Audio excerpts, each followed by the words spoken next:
정관용의 시사본부. 여러분 안녕하십니까? 정관용입니다.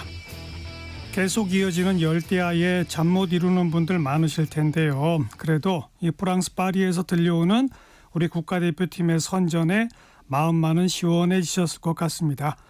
특히 10점 관역을 거침없이 내리꽂는 우리 양궁 대표팀의 금빛 화살 더욱 반갑죠. 여자 대표팀은 10연패의 위험을 세웠고 남자 대표팀 금메달에 이어서 지난밤에 혼성 단체전 2연패를 달성했습니다. 이런 양궁 대표팀의 선전에 전 세계가 주목하는데요. 김우진 선수는 이 혼성전 금메달을 따낸 이후에 외신들이 한국 양궁이 지닌 저력과 비결이 뭐냐 이런 질문에 이렇게 답했답니다. 한국 양궁은 체계가 잡혀 있다. 또 공정한 협회가 있기에 항상 모든 선수가 부정 없이 동등한 위치에서 경기를 치르다 보니 성과가 났다. 네, 올림픽 정신인 페어플레이, 역시 기본을 지키는 것이 가장 중요한데요. 우리 사회에서 가장 절실한 부문 중 하나이기에 그 감동이 더욱 배가 되는 게 아닐까 생각됩니다. 8월 3일 토요일 정관용의 시사본부 시작합니다. 먼저 도로공사 연결해서 고속도로 상황 전해드리죠. 김민우 씨. 네, 본격 휴가철인 만큼 오늘은 평소 토요일보다도 교통량이 많습니다. 특히 휴가지 방향 정체가 이른 아침부터 시작돼 지금은 곳곳으로 길어져 있는데요. 강원권으로 향하는 50번 영동선 강릉 쪽으로는 총 40km대 정체인데 먼저 군포와 용인 부근에서 각각 5km 안팎씩 막혔다가 호법과 여주 휴게소 사이로는 14km 구간 정체고요. 강원권 안쪽에서는 원주부터 새말까지 13km 구간 어렵습니다. 60번 서울 양양선 양양 쪽으로는 남양주와 서종 사이로 18km 구간 가장 먼저 막히고요. 강원권 안쪽에서는 동홍천부터 내촌까지 한 번에 20km 구간 정체입니다. 반대 서울 쪽으로 금남터널 1차로에서는 사고 처리하면서 서종 부근 5km 구간 속도 떨어지고요. 52번 광주 원주선 원주 방향 대신터널을 앞두고 6km 구간 가다서다 반복합니다. 35번 중부고속도로 남이 쪽으로는 오창과 남이분기점 사이로 12km 구간 정체고요. 45번 중부내륙선 창원 쪽으로도 여주부터 감곡까지는 10km 구간 정체에 감안하셔야겠습니다. 1번 경부고속도로 부산 쪽으로는 남사 부근에서 막히는데 이보단 충청권 상황이 더 어려워서요. 천안 분기점부터 천안 휴게소까지는 11km 구간, 이후 옥산 휴게소부터도 10km 구간 답답합니다. 지금까지 한국도로공사 교통센터 김인우였습니다.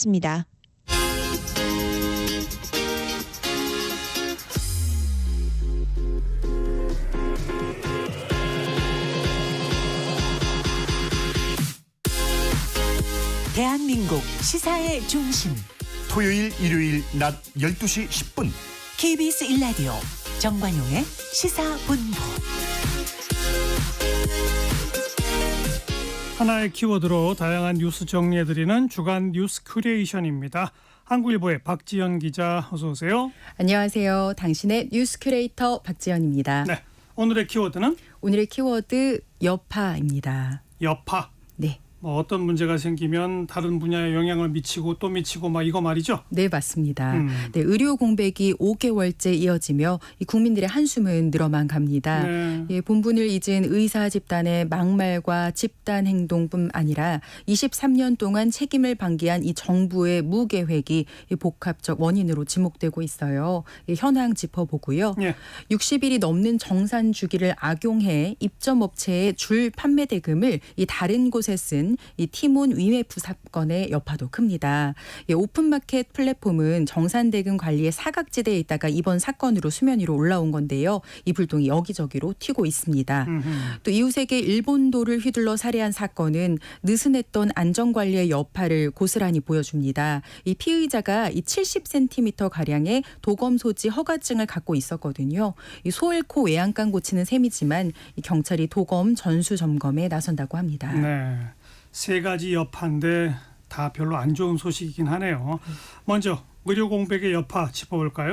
네, 의대 증원에 반대해 전공의들이 사직을 했죠. 이들 대다수는 31일 지난달에 마감된 하반기 추가 모집에 지원하지 않았습니다. 인턴 레지던트를 전공이라고 부르죠. 네, 이 5대 대형 병원을 포함해 수련병원 대부분에는 지원자가 아예 없거나 한 자릿수에 그쳤다고 하는데요. 이 올해 2월 전공의들이 이탈한 뒤 정부가 8번의 복귀 대책을 내놓은 거라 이제 더 이상 내놓을 정책이 없어서 속수무책인 상황이 됐다는 지적이 나옵니다. 금년 내에 의료 공백을 해소하기는 어려워진 그런 셈이네요. 네, 이렇게 대형 병원을 떠난 의사들이 일반의 면허를 들고 또 이제 개원가로 쏟아져 나오겠죠. 업무 강도나 또 이런 것들이 상대적으로 낮고 보상은 높은 피부 미용으로 쏠릴 가능성이 높고요. 필수 의료나 지역 의료는 의사가 부족하다 아우성인데 종합병원을 떠난 전공의들은 피부과나 성형외과 같은 비필수 의료 개원가로 대거 진입한다. 참 씁쓸한 얘기예요. 그렇습니다. 이 보건당국의 통계를 보면요. 2022년 1월 기준 이 의원급 성형외과에서 일하는 의사는 1,769명이었어요. 이 한 해 전인 2021년과 비교하면 76.4% 늘어난 거고요. 1년 만에 76%가 늘어났다고요? 네. 그러면 성형외과, 피부과도 이제는 완전히 공급 과잉 아닐까요? 그렇습니다. 이 피부과 상태도 비슷한데요. 이 같은 해 2,003명이었던 의원급 피부과 의사는 전년보다 39.6% 늘었습니다. 성형외과나 피부과 같은 진료과 꼭 전문의가 아니어도 개원할 수 있는 거죠? 네, 그렇습니다. 이런 진료과에도 물론 전문의 자격증을 받아서 필수 의료 분야에 버금가는 중대 질환을 다루는 의사가 있기는 합니다. 하지만 의대 졸업 후 임상 수련을 건너뛰고 개원하거나 이 페이닥터로 취업해서 미용 성형 시술을 주업으로 삼는 의사가 적지 않습니다. 그래서 임상 경험이 충분하지 않은 의사가 진료를 볼 수 있도록 허용하는 게 맞느냐? 이런 지적이 나오는 거죠. 그렇습니다. 이 수련을 마치지 않은 의사들이 대거 나올 텐데 이 취재에 응한 일부 시민들은요. 이 동네 병원이라도 갓 졸업한 의사라면 믿음이 가기는 어려울 것 같다. 이런 반응을 보였습니다. 외국의 사례는 어때요? 임상 수련을 받지 않으면 아예 의사 면허를 내주지 않는 국가도 있습니다. 대표적인 나라가 미국인데요. 이 의대 졸업 후 1단계, 2단계 시험을 통과하고 레지던트 과정 2년 내지 3년을 거쳐야 3단계 시험 응시 자격이 주어집니다. 예. 또 일본은요. 2004년부터 의사 면허 시험을 통과한 뒤 2년간 임상 수련을 해야 진료 업무에 종사할 수 있다고 합니다. 그리고 또 간단한 미용 시술은 의사가 아니라 다른 간호사나 이런 사람들이 할 수 있잖아요. 외국에서는. 네, 해외는 우리와 사정이 좀 다른데요. 이 미국은 미용 간호사라는 직종을 따로 두고 일반 간호사가 2년간 이 관련 교육과 실습을 이수하면 필러나 보톡스, 레이저 시술 이런 것들을 할 수 있는 자격을 부여하고요. 또 영국은 의료계 종사자가 아니더라도 훈련을 받으면 이런 시술을 할 수 있다고 합니다. 이것저것 차제의 의료계의 제도적 정비할 대목이 너무나 많아요. 하나하나 좀 다 고쳐야 되겠고요. 두 번째 여파, 티몬 위메프 사태의 충격파는 어디까지 가고 있어요? 네, 티몬 위메프 정산 지연 사태 파장이 이 소비자는 물론이고 금융권과 상품권 제휴처 또 다른 오픈 마켓까지 미치고 있습니다. 이 알뜰한 상테크족들 사이에서 안 그래도 불안했다 이런 후기가 나오고 있습니다. 상테크라고요? 상테크가 뭐예요? 상품권과 재테크의 합성어인데요. 이 상품권을 싸게 사서 포인트로 바꿔서 이득을 남기는 걸 말해요. 그러니까 온라인에서 할인된 가격에 상품권을 구매를 하고 이 액면가의 타사 포인트로 전환해서 차익을 남기는 방식입니다. 그러니까 5만 원짜리 상품권을 10% 할인된 4만 5천 원에 사서 대신에 5만 원어치 쓴다 이거예요? 네, 맞습니다. 소비자는 5천 원 이득인 거네요. 그렇습니다. 그걸 만약에 10장을 산다고 가정을 해보면 45만 원을 내고 50만 원의 가치를 얻게 되는 거잖아요. 이걸 현금처럼 쓸 수 있는 페이코 포인트로 전환을 하면 전환 수수료 4%를 제외한 48만 원이 적립됩니다. 이걸로 아파트 관리비도 내고 또 마트나 제과점 또 H&B 스토어에서 쓸 수 있어요. 그럼 10% 싸게 판 업체는 그만큼 손해 아닌가요? 그렇습니다. 이 매장은 고객이 쓴 포인트를 페이코에 요구를 하고 그러면 페이코는 또 상품권을 판매한 티몬이나 위메프에 이 금액을 수익을 요구하면 되니까요. 이 결론적으로 싸게 판 티몬 위메프만 돈을 잃는 구조예요. 특히 1세대 이커머스로 영향력을 키워온 티몬과 위메프는요. 이 상품권 제휴처가 특히 많았습니다. 이 네이버페이, 쓱페이, 해피머니는 물론이고 SPC그룹, 또 배달의 민족, 요기요, 롯데마트, 커피빈 등 이 국내 주요 식음료 회사의 상품권이 티몬에서 불티나게 팔렸습니다. 그런데 그 티몬이나 위메프는 왜 10% 손해보면서 싸게 판 거예요? 이 사실상 급전을 확보하기 위한 시도인데 올 초부터 내부에서는 유동성 문제가 불거졌을 걸로 보이는 대목입니다. 이쪽 투자자의 돈으로 다른 쪽 투자자에게 수익을 지급하는 이른바 폰지 사기와 닮았다는 지적이 나오는 배경입니다. 이런 현상이 이미 오랜 기간 지속됐다는 거죠? 네. 아까 뭐 좀 벌써부터 불안했다 이런 지적이 나온 건 무슨 계기가 있습니까? 그렇습니다. 본격적으로 조짐을 보인 건 4월인데요. 이 티몬이 예치금을 다른 서비스로 이전시키는 이 금액의 한도를요. 기존에 50만 원에서 100만 원으로 올리고 또 7월에는 200만 원까지 올렸어요.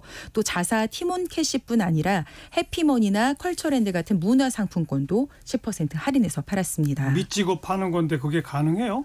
이게 어떻게 한 거냐면요. 이 선주문 할인, 그러니까 지금 구매하면 한 달 뒤에 상품권을 발송하겠다는 약속을 하는 예약 판매까지 한 겁니다. 아하, 고객들한테 돈은 미리 받아놓고 한 달 뒤에 상품권 주겠다. 근데 그 상품권이 발송이 안 되면서 지금 같은 문제가 불거진 거죠? 네. 그만큼 급했다는 얘기군요. 네, 결국 상품권을 못 받은 소비자들은 환불을 요구하고 있고 환불은 또 페이먼츠나 KG 이니시스 같은 이 PG 업체들이 담당하면서 손해를 떠안게 됐고요.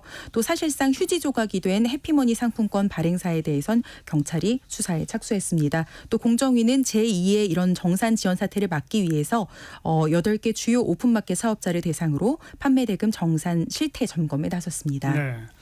마지막 여파, 총이나 칼 같은 그런 그 위험 물질 안전관리 여파죠? 네, 맞습니다. 이 국내에서 총을 소지하려면 3년마다 허가를 받아야 해요. 이 신체 검사서는 기본이고 정신질환이나 성격 장애가 있는지 진단한 이 정신과 전문의의 소견이 필요합니다. 당연하고 상식적인 얘기죠. 네, 그런데요. 이 총포와 달리 칼은 운전면허가 있다면 이런 걸 제출할 필요가 없어요. 칼은 운전면허만 있으면 돼요? 네, 그렇습니다. 예, 지난달 29일 친분이 없는 이웃에게 일본도를 휘둘러 숨지게 한 피의자 A씨도 마찬가지였습니다. 이 도검 소유주를 대상으로 매년 경찰이 실시하는 정신감정을 A씨는 한 번도 받지 않은 것으로 확인됐거든요. 경찰이 정신감정을 하긴 하는데 정신감정을 안 받아도 아무 문제가 없으니까 안 받은 거겠죠. 네. 이런 잠재적인 위험에 노출된 도검 소지자가 지금 몇 명이나 됩니까? 경찰청은 이달 중 소지 허가를 내준 도검 82,641정에 대한 전수 점검을 한다고 밝혔어요. 이게 한 명이 뭐 2정을 갖고 있을 수도 있으니까요. 소지한 사람 숫자와 꼭 같진 않지만 대략 비슷한 수준으로 짐작됩니다. 뭘 점검하겠다는 거죠?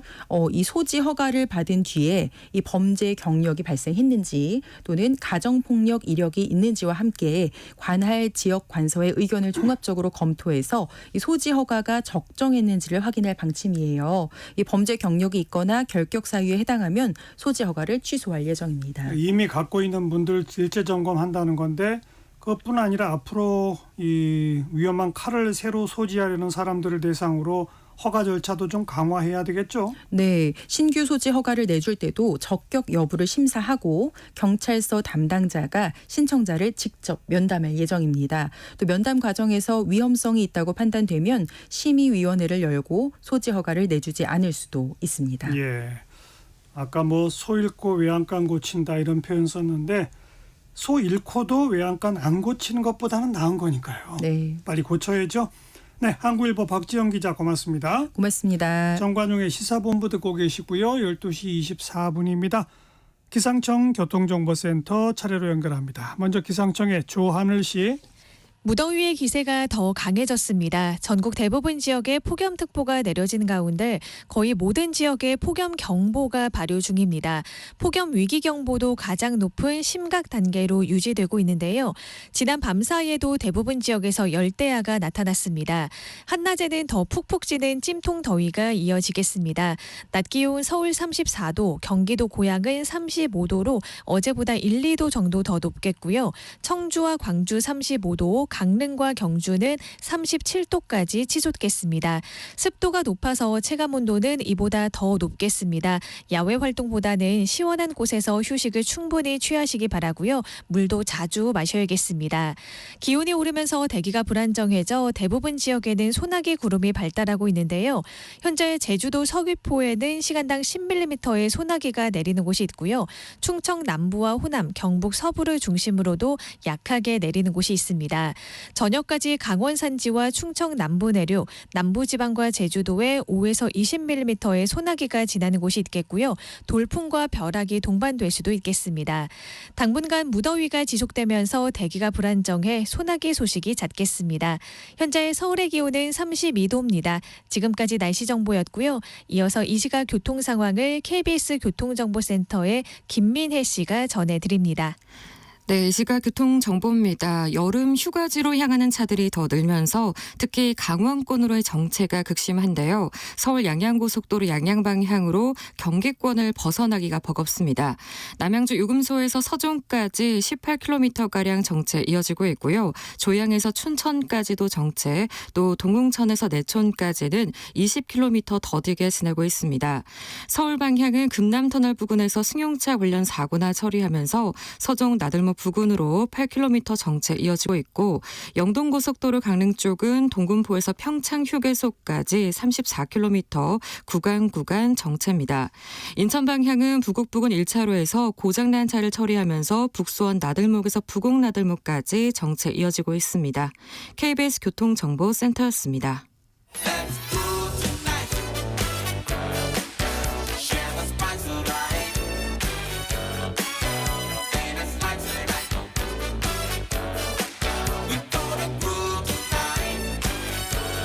국민 MC 정관용. KBS 1라디오 정관용의 시사본부. 들어보면 달라요. 핫이슈 핫피플 시간입니다. 오늘은 지금 더불어민주당 당대표 경선에 나서고 계신 김두관 후보를 전화로 만나겠습니다. 안녕하세요. 예, 반갑습니다. 김두관 후보입니다. 네, 전국을 다니고 계실 텐데 오늘은 어느 지역에 계세요?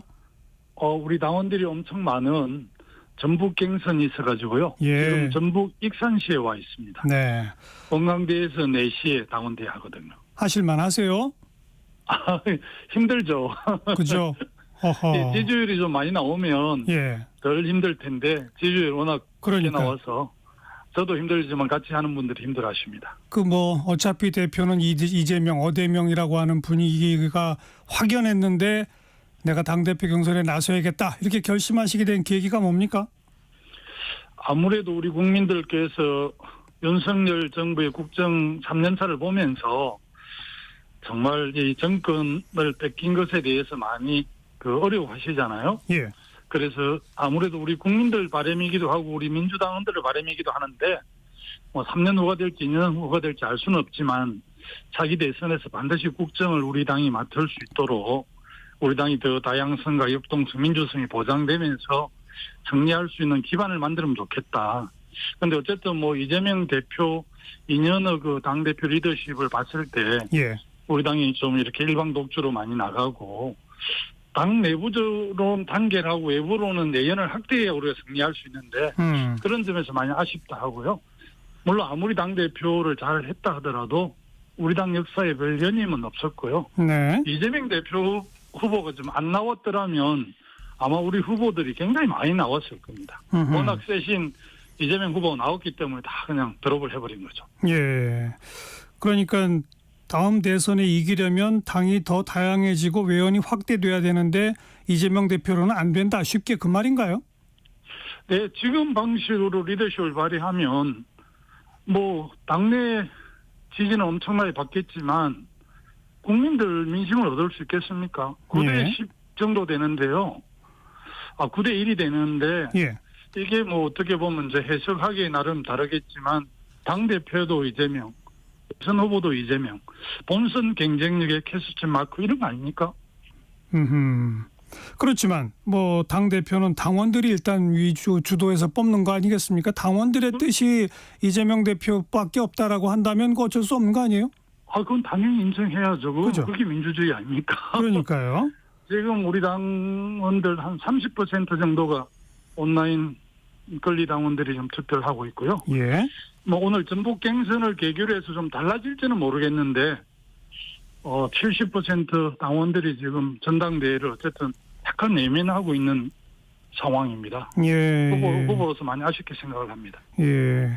70%의 나머지 당원들이 전부 다 이번 투표에 참여한다면 양상이 달라질까요?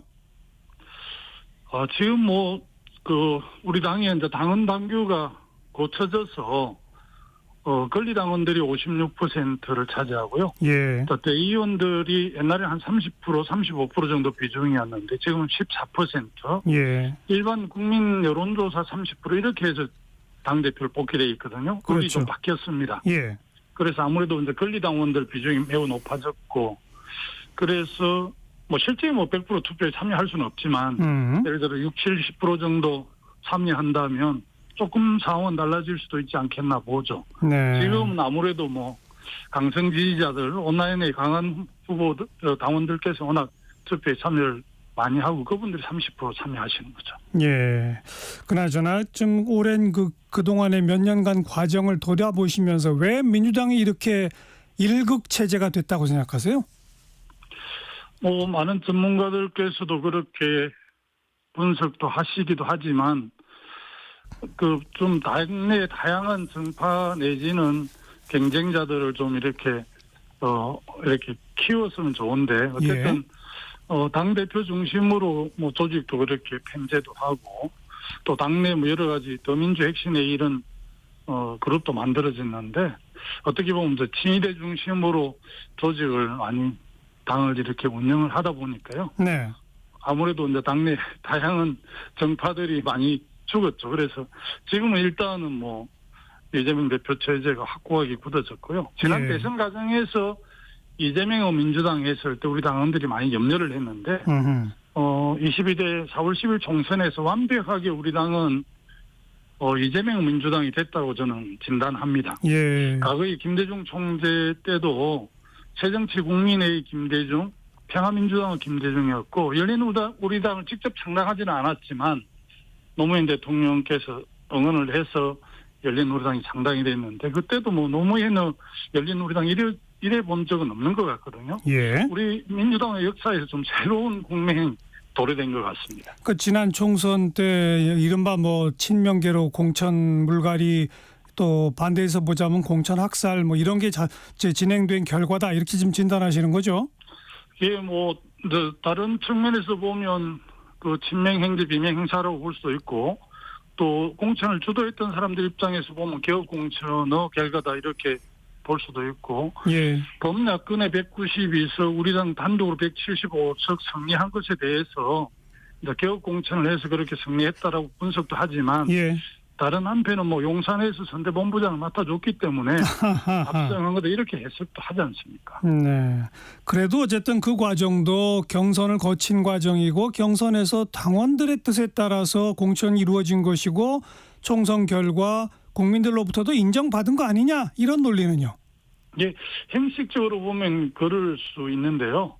그러나 한 사람 예를 들어서 좀 송구하긴 한데 박용진 의원이 이제 강북갑에서 시작을 했는데 예. 박용진 의원을 이제 한 8년 같이 활동을 하면 쭉 지켜보니까 유치원 3법을 비롯해서 또 삼성 재벌들의 여러 가지 그런 문제와 관련해서 제가 볼 때는 좀 탁월한 의정활동, 입법활동 성과가 있었던 사람인데 예. 우리 당의 선출직 평가위원회에서 하위 10%로 규정을 했더라고요. 맞아요. 저는 아무리 봐도 상위 10%에 속하는 사람이라고 생각이 드는데 네. 그리고 이제 지난 당대표 경선에서 박용진 의원이 나왔거든요. 그랬죠. 그때 이재명 후보 연설을 하면서 절대 박용진 같은 경쟁자가 총선에서 불리하지 않도록 하겠다고 막 공언을 했는데 어쨌든 그런 결과들을 보면서 그렇죠. 네.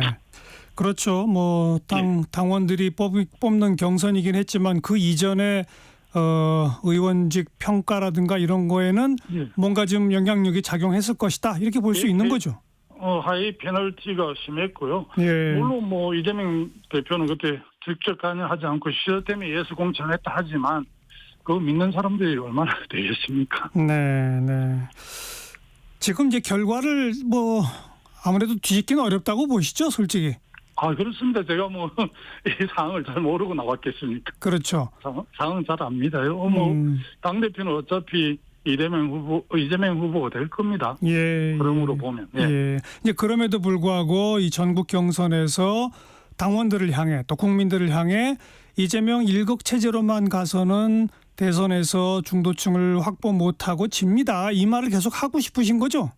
네, 사실은 뭐 그 점을 간접적, 직접적으로 하는 편이죠. 그죠. 노무현 대통령께서 이제 전투에서 이기고 전쟁에서 패하면 무슨 의미가 있느냐 이런 이야기도 했고, 예. 김대중 대통령께서는 늘 국민보다 반보 앞서가면서 국민과 함께 가야 역사를 만든다는 이야기를 했는데요. 예. 저는 우리 당이 그렇게 가야 된다고 생각하고요. 네. 제가 뭐 월드컵을 비유한 적도 있습니다만은 예선전에서 팔팔 나는 뭐 득점왕이 본선에서 한 골도 못 넣으면 무슨 예. 소용이 있나? 본선은 지난번에 이 공천에서 막 배제됐던 사람들 예. 또 걱정이 되고, 지난 대선에서도 저쪽은 그래도 이준석 뭐 대표, 안철수 의원 이런 분들을 폭넓게 안아서 예. 0.73으로 승리했고, 우리는 뭐 단독 이긴다고 자신했는지는 잘 모르겠지만 정의당하고도 연대 연합이 안 됐었고, 또 그 당시 이제 경선 과정에서 어쨌든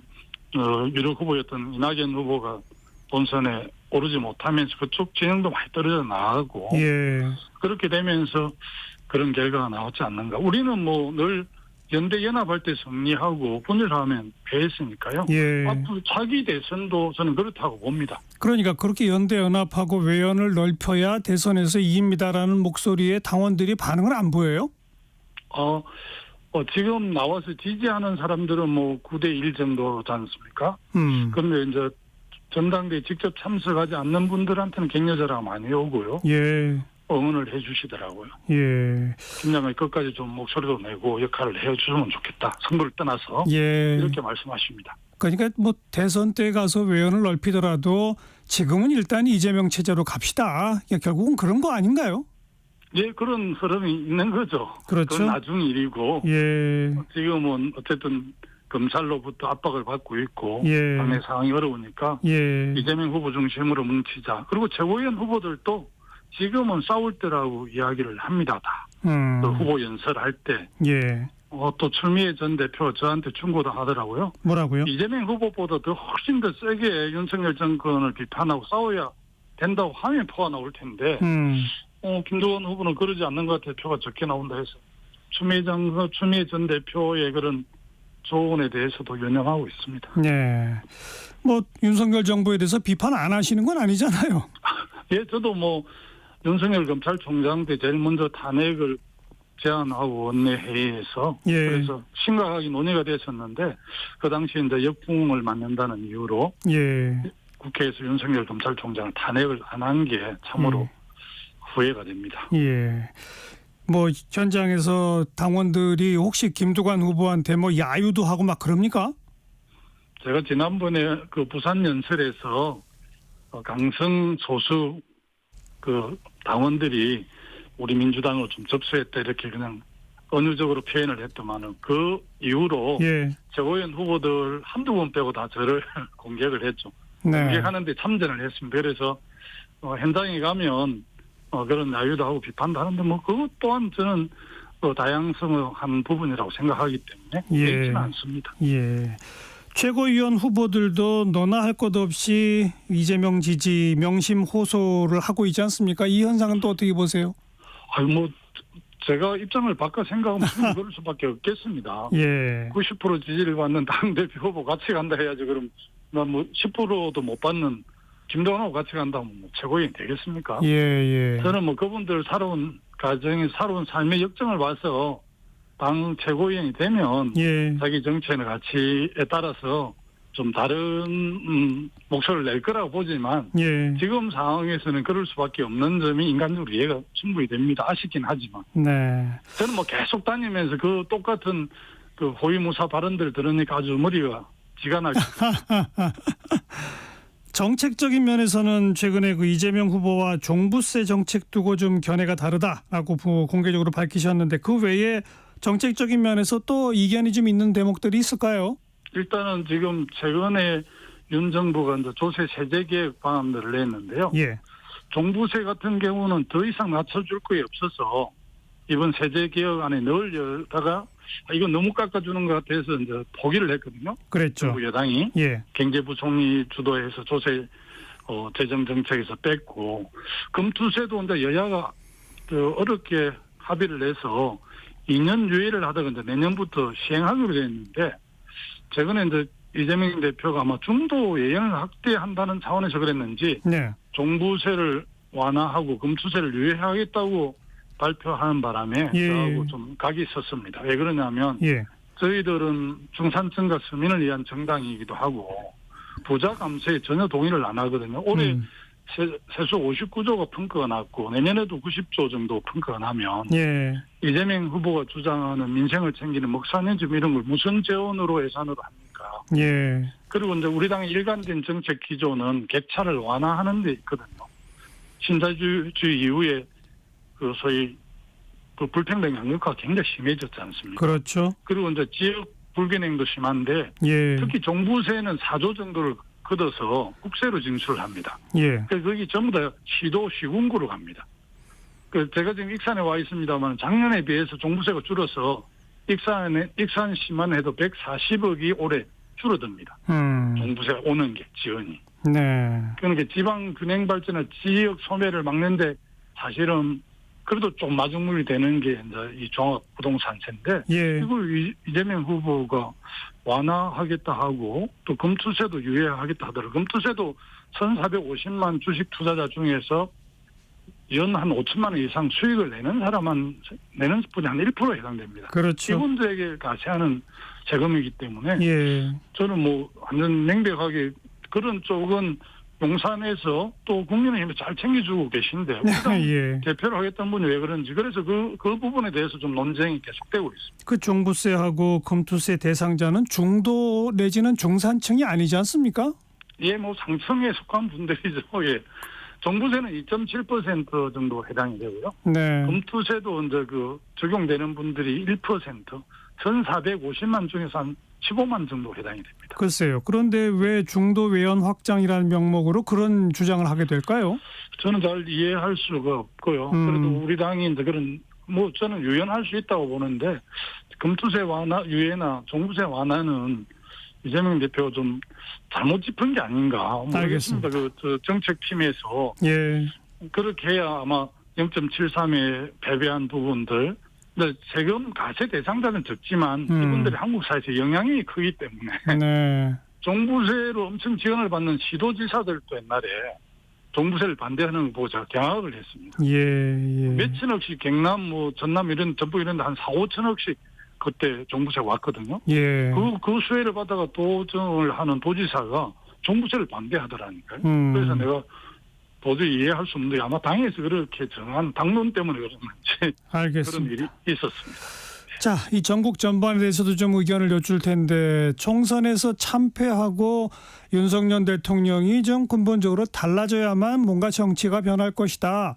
많은 분들이 그렇게 지적했는데 지금까지 윤석열 대통령은 뭐 거의 달라지지 않은 모습을 보이고 있습니다. 왜 이럴까요? 민주공화국의 대통령께서는 총선 민심을 정말 겸허하게 받아들여야죠. 사실은 이제 강대강 대치를 하니까 더불어민주당이 책임이 큰 것처럼 국민들이 느끼신다 하더라고요. 예. 그런데 이 명백하게 정부 여당이 협치를 안 하고 총선 민의를 받아들이지 않는 데 지금 이 악순환이 있습니다. 예. 그럼에도 이제 또 국회 입법부의 국회 일당인 우리가 이제 전혀 그런 책임으로 자유롭지는 않은데요. 예. 윤석열 대통령의 국정기조를 민심에 따라 바꾸라 이렇게 이야기를 하는 분이 있는데 저는 윤석열 정부 2년 동안 국정기조가 별 없었다고 생각합니다. 네. 바꿀 기조가 없는데 다만 지난 22대 총선 3개월 전에 총선 민의에 기초해서 예. 정책을 해나가고 또 국회 일당인 더불어민주당 뭐 혁신당 이런 쪽 협조를 구해서 이 어려운 나라를 구할 생각은 안 하고 엉뚱한 짓만 하고 있으니까 국민들이 뭐 복장이 터지는 거죠. 지금. 사실은. 그러니까 그렇게 이미 윤석열 정부에 대한 평가가 국민으로부터 끝났습니다. 네. 뭐 좀 외람되지만 방송통신위원장 이준숙 그 내정이 돼도 지금 이제 다시 탄핵해가 직무가 정지가 됐는데요. 예. 이분 그 인사청문회 좀 조금 봤는데 어떻게 그렇게 낯뜨겁게 하는지 제가 보는 제가 얼굴이 화끈화끈하더라고요. 네. 그런 분들을 골라도 어떻게 어떤 분들만 골라서도 임명하는지 이동관, 김홍일 이런 분들 도대체 이 언론 자유를 어떻게 하겠다는 생각인지 정말 아무 생각이 없는 거 아닌가. 네. 끝없이 정쟁으로 몰고 가서 나라를 거들내겠다는 걸 아직 작심하지 않았으면 이렇게 할 수 있겠나 싶습니다. 그러니까 대통령에 대한 국민 지지도가 아주 낮고 총선에서도 참패하고 이대로 가면 다음 정권 재창출도 어렵고 이런 걸 모를까요? 알면서도 왜 그럴까요? 그러니까 말입니다. 그래서 저는 뭐 탄핵을 입에 올리는 분도 많이 있고 국민들 중에 더 이상 안 되겠다 이런 분들이 있지만 네. 저는 이 합동연설에서 탄핵보다는 개헌을 통해서 7공화국을 열고 조기 대선을 통해서 지방선거 동시에 하면 좋겠다 이런 제안을 하거든요. 예. 그러면 뭐 비판하는 사람도 있고 그렇다고 하는 사람도 있는데 예. 그 탄핵은 일단 국회의원 200명이 넘는 분이 탄핵을 추진해야 되고 국회 계류가 되면 이제 헌재로 가지 않습니까? 그렇죠. 헌재 평가 9분의 재판관들이 쉽지가 않고요. 예. 또 탄핵은 또 강제로 끌어내리는 그런 의미가 강하지만 윤석열 대통령이 결단만 하면 7공화국을 여는 개헌을 해서 4년 중임제, 뭐 기본권 강화, 강조민주화 운동을 비롯해 이런 부분들 헌법조문에 넣는 그야말로 새로운 시대에 맞는 국가 운영을 위한 헌법을 개헌하면 예. 오히려 그래서 여야가 정치를 발휘해가지고 임기를 한 1년 줄이고 네. 새로운 시대를 여는 역사적인 역할을 하면 윤 대통령 본인도 뭐 좋겠지만 국민과 나라에 좋을 것 같아서 예. 제가 제안을 했지만 뭐 제가 빅마우스가 아니니까 예. 주목하진 않더라고요. 네. 뭐 윤 대통령이 임기 1년 단축하는 개헌에 동의하겠어요? 아니 그렇게 하셔야 됩니다. 적어도 대통령이시면 이거 뭐 국정을 잘 하시면 5년이 아니라 마음 같아서는 5년 더 하고 5년 더 맡기시고 싶지만 지금은 그 대한민국을 거들내고 있다고 봐지는데 국민들 중에 그렇게 생각하는 사람도 뭐 한 30% 있지만 대다수 국민들이 근데 이걸 계속 끌고 가면 나라 망가지는 거 아닙니까? 네. 자, 뭐 윤석열 정부의 문제는 뭐 충분히 지적하신 것 같고 그렇지만 국회에서 지금 새로운 문을 열자마자 계속 탄핵안 제출하고 통과시키고 또 법안을 뭐 계속 통과시키면 거부권을 행사할 게 뻔한데도 계속 또 법안 통과시키고 이런 민주당의 모습에 대해서도 좀 상당히 지적하는 목소리가 많아요. 어떻게 보십니까? 강대치고 저희들이 이제 탄핵 뭐 특검 이게 지금 어제가 돼가지고요. 우리는 이제 결의를 하면 그게 이제 대통령실로 가서 거부권이 오지 않습니까? 그럼 제 의결을 하려면 200석이 돼야 되는데 한 7, 8석이 모자라지 않습니까? 예. 근데 도돌이포로 계속되니까 국민들은 지금 이자 폭탄이죠. 뭐 이 자영업들 너무 힘든데 예. 여야가 똑같이 저렇게 하니까 너무 국민들 지금 정치가 실종됐다고 마음 둘 곳이 없다고 그럽니다. 너무 힘들어 하십니다. 예.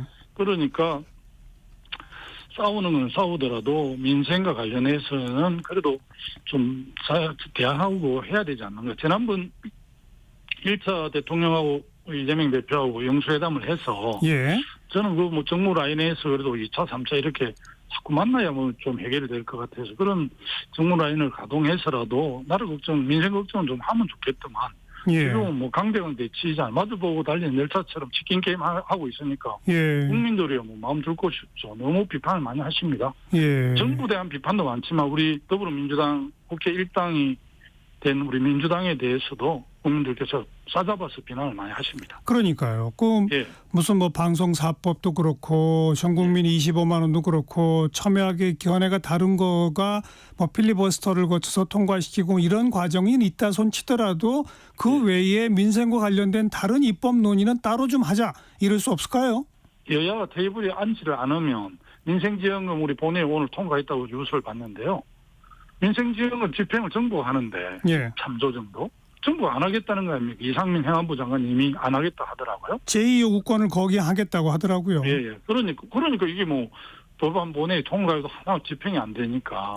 그래 뭐 정쟁 하더라도 민생과 관련해서는 정말 테이블에 좀 앉았으면 좋겠습니다. 너무 국민에 대한 무책임하는 것 같습니다. 제가. 네. 그리고 항상 정치권에서 논란이 끊이지 않는 김건희 여사 관련해서 그나마 대통령실이 제2부속실 이제 설치한다는데 그러면 좀 뭔가 양상이 달라질까요? 진작해서 모르겠는데 이제 이 제2부속실 기능도 저도 뭐 대통령실에도 있어보고 해서 좀 아는데 지금 김건희 여사가 오히려 대통령을 끌고 가는 방식이라서 뭐 부속실이 여러 개 만들어진들 관리가 되겠나 싶은 게 제 판단입니다. 뭐 어쨌든 특별감찰관 좀 임명을 빨리 해서 예. 좀 밀착하게 해서 감시를 하고 이렇게 하면 좀 나아질는지 모르겠습니다만 어떻게 보면 지금 국정 뭐 농단까지 이야기하는 분들도 있던데 김건희 여사가 인사에도 관여하고 뭐 엄청나게 오히려 막후 권력을 행사한다 이렇게 이야기를 하는 이야기가 공공연히 시중에 있지 않습니까? 예. 그래서 뭐 제2부속실을 한다고 그런 게 좀 잠재워질 것 같지는 않고요. 예. 어쨌든 뭐 대통령이 크게 결심하고 생각을 마음을 바꾸고 민심에 순응해서 정책을 기조를 확 바꾸야 예. 아마 될 텐데 뭐 근본의 대안은 아니라고 봅니다. 김건희 여사 특검법은 처리돼야 한다고 보시죠? 아 그렇습니다. 당연합니다. 예. 그런데 역시 또 거부권 행사하겠죠? 예, 그렇습니다. 원래 뭐 가족 신인 측은 그 소위 이해관계 회피를 해야 되는데 그럴 생각이 윤 대통령한테 전혀 없는 것 같더라고요. 네. 그러면 또 몇 석의 한계 때문에 다시 재의결하면 또 부결될 거고 도돌이표 아닙니까? 특히 이제 최혜병 특검과 관련해서 한동훈 대표가 이제 후보 시절에 예. 국민들 눈높이에 맞게 민심에 순응해서 역할을 하겠다 이래서 조금 기대를 했고 또 국민들도 용산과 차별을 한 한동훈한테 아마 지지를 보내준 것 같아요. 예. 그래서 저는 한동훈 출범에 대해서 저는 상당히 예의주시하고 있는 편인데 예. 그 최혜병 특검 같은 경우 저는 어디 그 TV 토론에 나가서 한동훈 방안 제3자 특검법 안도 우리가 좀 고민을 해볼 필요가 있다 이렇게 말한 바가 있거든요. 예. 최혜병 그 진실을 밝혀내는 게 중요하고 예. 책임자 처벌 하는 게 1년이 이제 넘었기 때문에 예. 계속 이렇게 미루지면 안 된다는 차원에서 저는 그 한동훈 제안한 제3자 특검법 대부분의 뭐 특검을 임명하는 방식인가 예. 그런 것조차도 저는 계속 이렇게 대립하면 안 되니까 논의해보자. 좀 논의를 해서라도 좀 진실을 빨리 밝히는 게 중요하다 이런 점을 말씀드린 바가 있습니다. 네. 그러면 먼저 한동훈 대표가 국민의힘에서 그걸 당론으로 만들어내는지부터부터 또 지켜볼 필요가 있겠어요. 그 대목은. 원이라서 그런지는 모르겠는데 당론을 못 만들어내는 것 같고요. 아직은 그렇죠. 네. 예, 그렇더라고요. 여기까지 말씀드릴게요. 마지막까지 최선을 다해 주시기 바랍니다. 고맙습니다. 예, 감사합니다. 네, 더불어민주당 김두관 당대표 후보 목소리 함께 들었습니다. 자, 1부 마치겠습니다. 얼마 전 우리 곁을 떠난 이 시대의 영웅 우리 김민기의 친구 함께 듣고요. 1시 2부에 다시 옵니다.